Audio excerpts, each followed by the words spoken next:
할렐루야. 오늘은 주의 길을 준비하라 라는 제목으로 하나님의 말씀을 대언하도록 하겠습니다.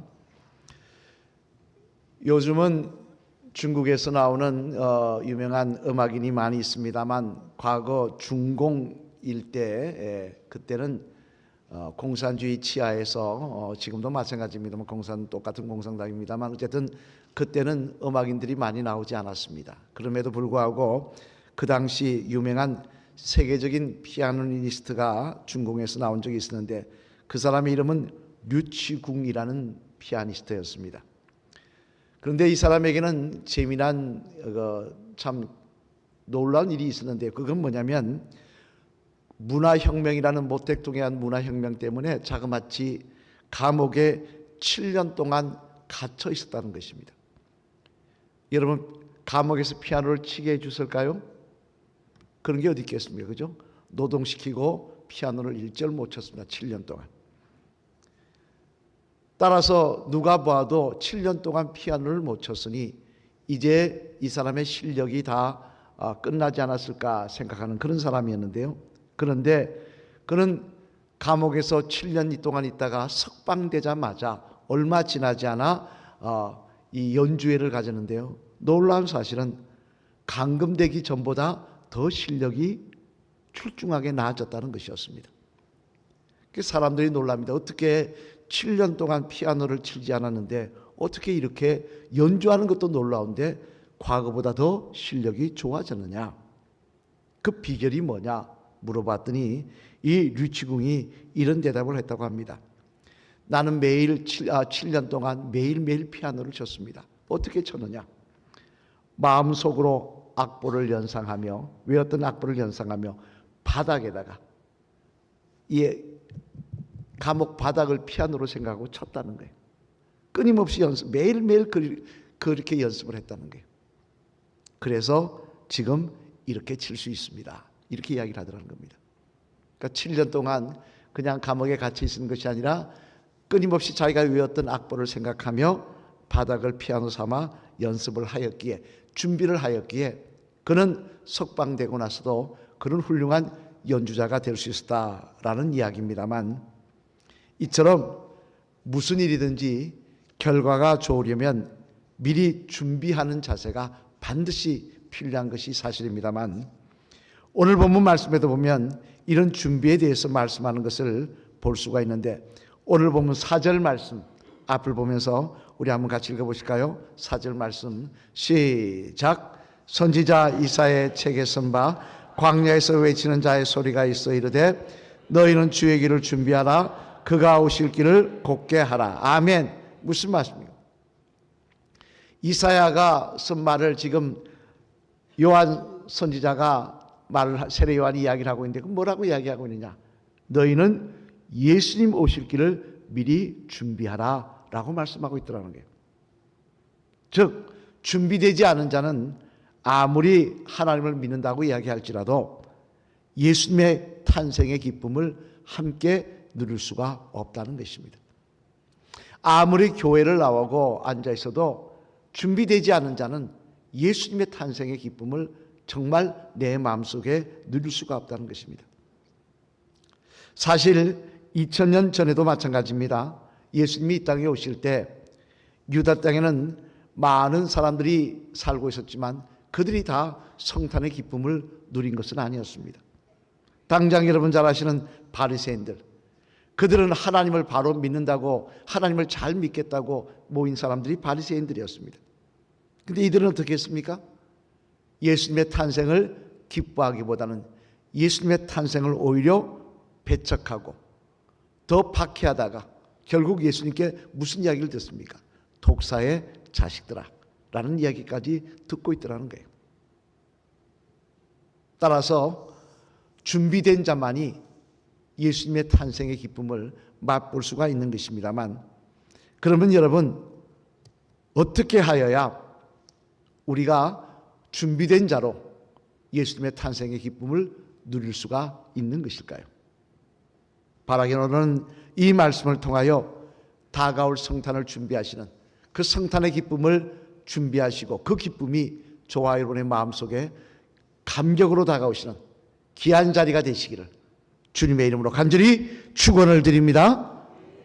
그러면 어떻게 하여야 그리스도이신 예수님의 탄생을 준비하여 성탄의 기쁨이 저와 여러분의 마음속에 충만한 자리가 될까?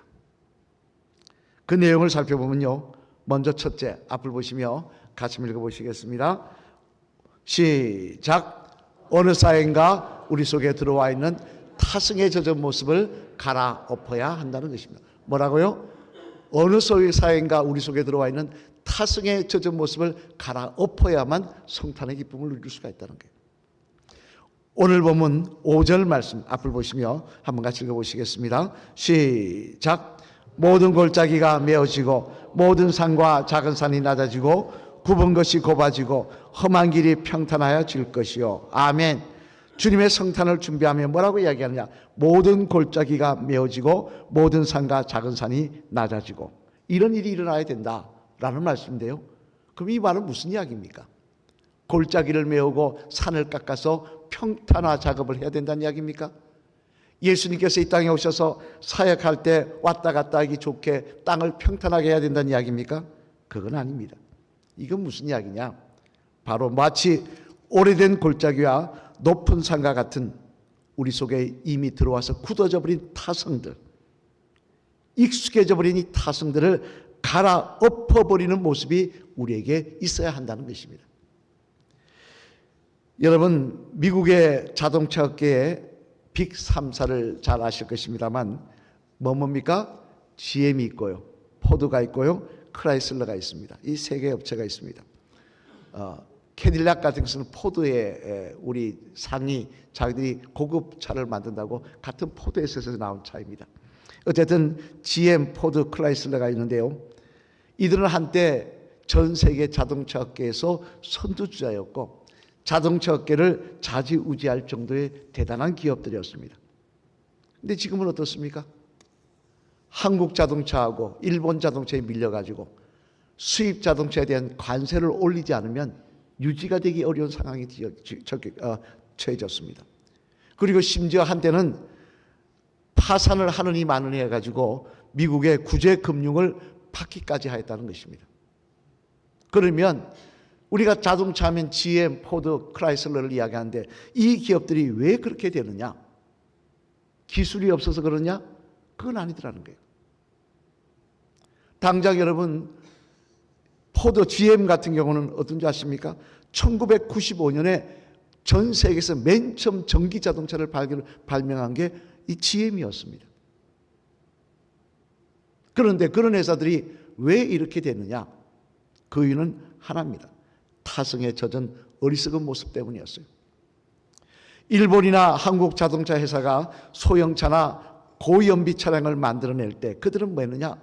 기름을 많이 쓰는 대형 차량이나 픽업 트럭 등에 주력하였고, 전기 자동차를 미리 만들어 놓고도 이게 무슨 쓸모가 있겠느냐? 이때까지 장사 이거 다른 거 갖고 잘 되고 있는데 이거 개발할 필요가 뭐 있겠냐? 무시해버렸다는 거예요. 만약 그때 전기 자동차에 집중을 했었으면 전 세계 앞장선 기업이 되었을 것입니다. 어리석은 타성 때문에, 잘못된 생각 때문에 개발을 포기하고 나태한 모습으로, 이때까지 익숙한 모습으로 살다가 결국 그렇게 되었다는 것입니다만, 이는 또한 우리 신앙의 모습도 마찬가지라는 것입니다. 우리들의 신앙의 모습도 매일 자신의 모습을 돌아보고 타성에 젖거나 나태한 곳에 빠지지 않도록 노력하지 않으면, 나는 신앙인이라고 생각하는데, 나는 예수님 사람 믿는다고 생각하는데, 나는 하나님을 믿는다고 생각하는데 언젠가 내가 하나님과 관계없는, 하나님의 은혜의 자리하고는 상관없는 자리에 서 있을 수도 있다는 거예요. 이는 당장 성경 말씀에도 보면요, 예수님 탄생할 당시 그 지역에 있었던 대사장과 대제사장과 서기관들의 모습이 그렇지 않습니까? 우리 마태복음 2장 4절로 6절 말씀 앞을 보시며 한번 같이 읽어보시겠습니다. 시작. 왕이 모든 대제사장과 백성의 서기관들을 모아 그리스도가 어디서 나겠느냐 물으니 이르되 유대 베들레헴이오니 이는 선지자로 이렇게 기록된 바 또 유대 땅 베들레헴아 내게서 한 다스린 자가 나와서 내 백성 이스라엘의 목자가 되리라 하였음이니이다. 아멘. 이 무슨 이야기입니까? 동방박사 세 사람이 별을 보고 예수님을 찾아오다가 중간에 별을 놓쳤습니다. 그래서 헤롯궁에 가서 묻습니다. 왕이 태어났다고 하는데, 놀라운 별이 나타났는데 이 왕이 태어난 곳이 어디겠습니까? 그때 헤롯 왕은 대제사장과 서기관들을 물어 묻습니다. 도대체 이렇게 놀란 왕이 태어났으면 어디서 태어나겠냐? 그때 이들이 한 대답이에요. 베들레헴에서 태어날 것입니다. 베들레헴에서 태어날 것입니다. 그들은 분명히 베들레헴이라고 이야기했고 알고 있었습니다. 그런데 성경 어디를 봐도 이들이 예수님을 찾아가 베들레헴으로 찾아가 경배했다는 이야기는 없더라는 거예요. 왜입니까? 이렇게 똑부러지게 잘 알고 있는데, 그것은 타성에 젖어서 하나님의 말씀을 그냥 말씀으로 치부하고 말았다는 거예요. 그게 진짜 일어날 일이라는 것을, 정말 그 일이 일어날 사실이라는 것을 그들은 믿지 않았다는 이야기예요. 이는 또한 예수님을 믿고 따랐던 베드로 등도 마찬가지입니다. 우리 누가복음 24장 10절로 11절 말씀 앞을 보시며 한번 같이 읽어보실까요? 시작. 야고의 모친 마리아라 또 그들과 함께한 다른 제자들도 이것을 사도들에게 알리니라. 사도들은 그들의 말이 허탈한 듯이 들려 믿지 아니하나. 아멘. 무슨 이야기입니까? 예수님이 부활하시고 나서 그 부활의 모습을 보았다고 그 막달라 마리아와 다른 제자들이 와서 이야기했다는 거예요. 우린 예수님이 부활하신 걸 보았습니다. 그런데 재미난 것은요, 베드로 등은 믿지 않았다는 거예요. 말 같지 않고 허탈한 말로, 말도 안 되는 이야기로 여겼다는 거예요. 그럼 부활의 이야기가 처음 듣는 이야기입니까? 아니에요. 예수님이 이미 말씀하셨어요. 내가 부활할 거야. 3번이나 이야기하셨어요. 그리고 다른 사람들은 이 예수님이 부활한 모습을 직접 보았다고 이야기하고 있습니다. 그런데도 그들은 뭐라 그러냐? 허탈한 이야기로 여겼다. 이유가 무엇입니까? 예수님을 따르긴 했지만, 예수님의 말씀을 듣기는 했지만 하나님의 말씀에 귀 기울이지 않았다는 거예요. 타성에 젖어서 그냥 따르는 흉내만 냈다는 거예요. 그러다 보니 만약 예수님께서 그들에게 찾아가지 않으셨다면 그들은 영원히 버림받는 신세가 될 수도 있다는 것입니다. 그래서 마태복음 25장 1절로 4절 말씀을 보면요, 예수님께서는 우리들에게 이렇게 비유로 권고하십니다. 우리 마태복음 25장 1절로 4절 말씀도 앞을 보시며 같이 읽어보실까요? 시작. 그때 천국은 마치 등을 들고 신랑을 맞으러 나간 10 처녀와 같다 하리니 그 중에 다섯은 미련하고 다섯은 슬기 있는 자라. 미련한 자들은 등을 가지되 기름을 가지지 아니하고 슬기 있는 자들은 그릇에 기름을 담아 등과 함께 가져갔더니. 아멘. 무슨 말씀입니까? 신부가 10명이 있었는데 5명은 기름에 등불을 준비하고 있었지만 5명은 준비하지 않았다는 거예요. 왜? 등불에 이 기름이 있어야 되는 거 압니다. 그런데도 왜 준비하지 않았습니까? 어제도 안 왔으니까 오늘도 안 오실 거라 생각했다는 거예요. 어제도 안 왔으니까 오늘도 안 오실 거라 생각하고 타성에 젖은 모습으로 앉아 있었다는 거예요. 그러다가 하나님 나라 들어가지 못했다는 이야기입니다. 요한계시록에도 보면요, 주님은 우리들에게 분명히 경고하십니다. 요한계시록 3장 16절 말씀 한번 같이 읽어보실까요? 같이 읽겠습니다. 시작.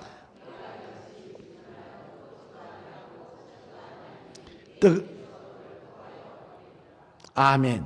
내 입에서 너를 토하여 버리리라. 차갑지도 뜨겁지도 아니야. 다시 말해 신육만 남았다는 거예요. 예배드리는 신육만 남아있다는 거예요. 기도해야 될 성도가 기도하지 않고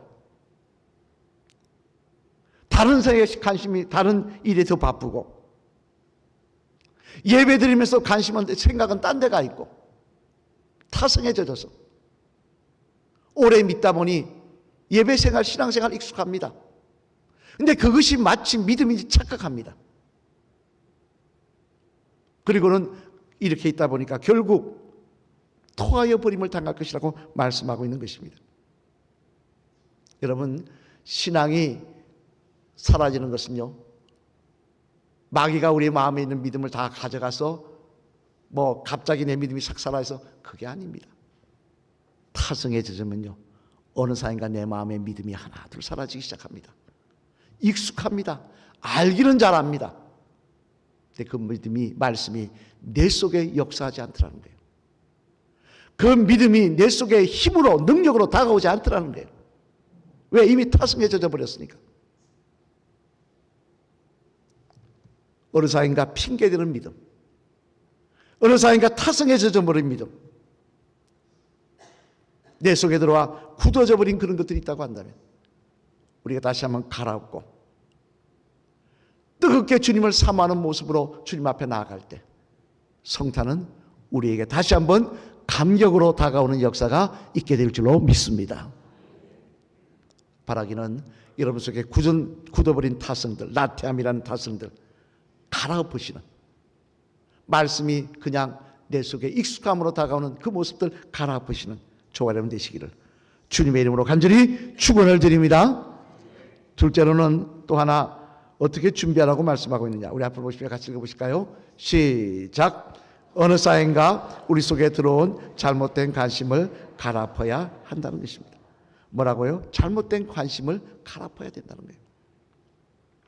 오늘 보면 5절 말씀을 다시 한번 같이 읽어보시겠습니다. 시작. 모든 골짜기가 메어지고 모든 산과 작은 산이 낮아지고 굽은 것이 곧아지고 험한 길이 평탄하여질 것이요. 아멘. 여기 보면 또 말씀합니다. 굽은 것이 곧아지고, 굽은 것이 곧아지고. 주님을 준비하려면 굽은 것이 곧아져야 된다는데 이게 무슨 이야기입니까? 굽어져 버린 관심들, 주님 앞에 있어야 될 관심이 다른 데 가버린 관심들, 이 관심들이 다시 주님께로 돌아오는 역사가 있어야 한다는 것입니다. 제가 마포에 있을 때, 다른 교회 있을 때 집 안에 텃밭을 가꾼 적이 있었습니다.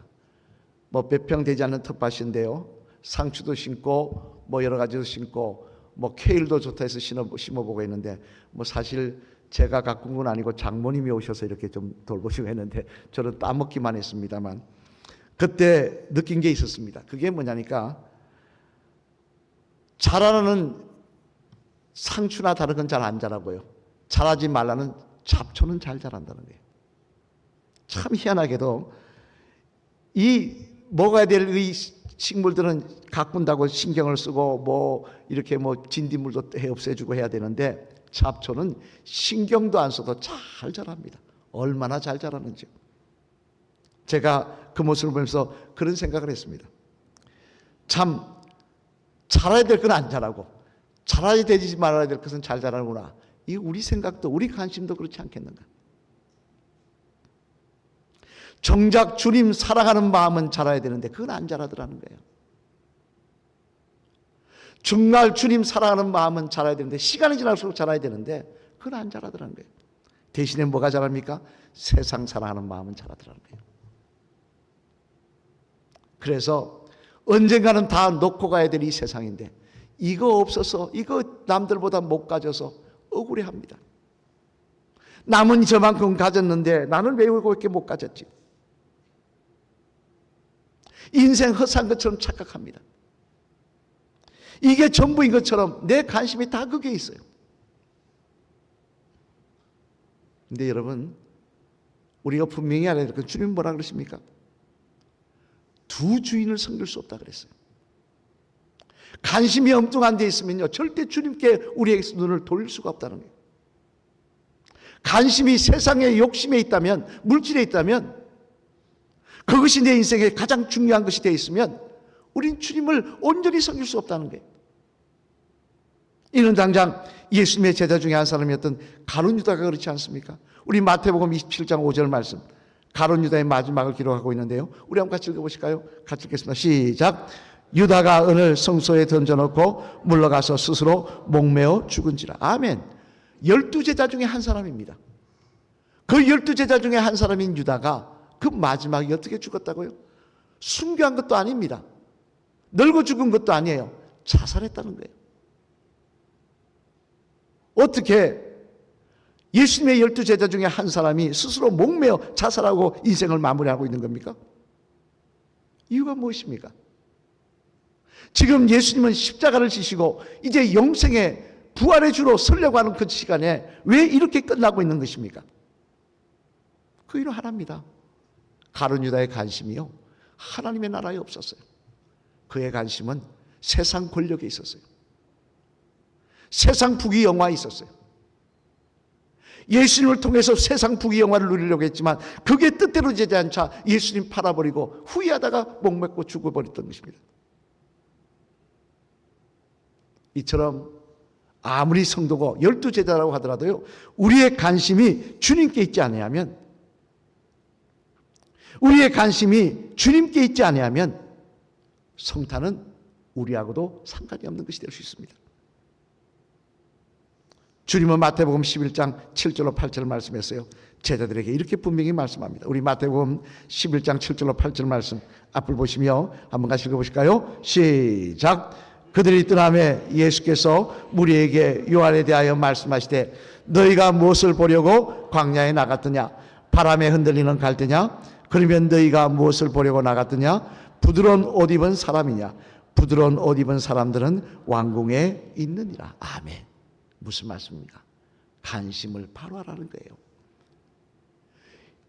지금 하나님의 말씀 들으러 나간 사람들에게 이야기합니다. 너희 왜 거기 갔느냐? 도대체 왜 거기 갔느냐? 좋은 옷 입은 사람들 보러 갔느냐? 그런 사람은 왕국에 있다. 너희가 왜 거기 가는지를 분명히 하라는 거예요. 우리의 관심이 딴 데 있다면요, 우린 주님 만날 수 없습니다. 오늘도 이 세상 살아가면서 내 한 해 살아간 것이 헛된 삶 산 것 같고요, 어리석은 삶 산 것 같습니다. 왜? 남보다 많이 못 가졌으니까, 남만큼 뭐 큰 거 대박 나지 않았으니까. 아닙니다, 여러분. 우리가 영원한 천국에 관심이 있고요, 하나님 나라에 관심이 있고요, 주님께 관심이 있다면요, 오늘도 우리가 올 한 해 기도하며 주님을 사모하며 산 것에 우린 기쁨이 넘칠 것이고 감사가 넘칠 것이고 자랑이 넘치는 삶이 될 줄로 믿습니다. 사랑하는 성도 여러분, 이제 말씀을 마치려고 합니다. 미국의 우주 비행사들이 있습니다만 그들이 한 번 비행기를, 우주 비행선을 타기 위해서는 몇 년간 훈련을 받는 줄 아십니까? 3년 동안 훈련한다고 합니다. 3년 훈련해야 우주 비행기를 한번 탄다고 합니다. 그냥 우주 비행선 타고 싶어서 타는 게 아니라는 거예요. 3년 동안 훈련을 해야 비행선을 한번 탈 수 있다는 거예요. 이만큼 준비를 많이 한다고 합니다만 그러면 여러분은 주님이 오실 성탄을 위해서 어떤 준비를 하고 계십니까? 어떤 마음으로 준비된 자의 모습으로 주님을 맞이하기를 원하십니까? 어느 사이인가 우리 속에 들어와 있는 타성에 젖은 모습들, 잘못된 관심들, 그것이 마치 대단한 것처럼 착각하며 살며 세상에 뺏겨버렸던 내 관심들 다시 회복하는 성령의 도우심으로 갈아엎으시는 저와 여러분이 될 때 성탄은 참된 기쁨으로 우리에게 다가오게 될 줄로 믿습니다. 마지막으로 따라 하실까요? 집사님,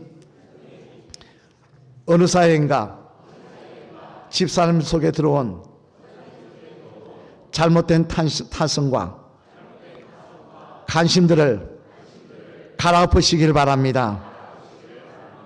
그리할 때 이번 성탄은 집사님에게 주님을 만나는 감격이 넘치는 성탄이 될 줄 믿습니다. 할렐루야. 아멘. 잘못된 관심과 타성에 젖은 모습을 갈아엎을 때 성탄은 나에게 기쁨의 자리, 감격의 자리로 다가오게 될 줄로 믿습니다. 우리 오늘 보면 4절로 6절 말씀 앞을 보시며 다시 한번 읽어보실까요? 시작. 선지자 이사야의 책에 쓴 바 광야에서 외치는 자의 소리가 있어 이르되 너희는 주의 길을 준비하라. 그의 오실 길을 곧게 하라. 모든 골짜기가 메어지고 모든 산과 작은 산이 낮아지고 굽은 것이 곧아지고 험한 길이 평탄해질 것이요 모든 육체가 하나님의 구원하심을 보리라 함과 같으니라. 아멘. 낮아지고 굽어진 것이 곧아지고 일이 있어야 성탄의 기쁨이 우리에게 임하게 된다는 것입니다. 여러분 속에 잘못된 타성들, 잘못된 관심들 다 갈아엎으시고 성탄이 다시 한번 여러분에게 감격의 자리가 되시기를 주님의 이름으로 간절히 축원을 드립니다.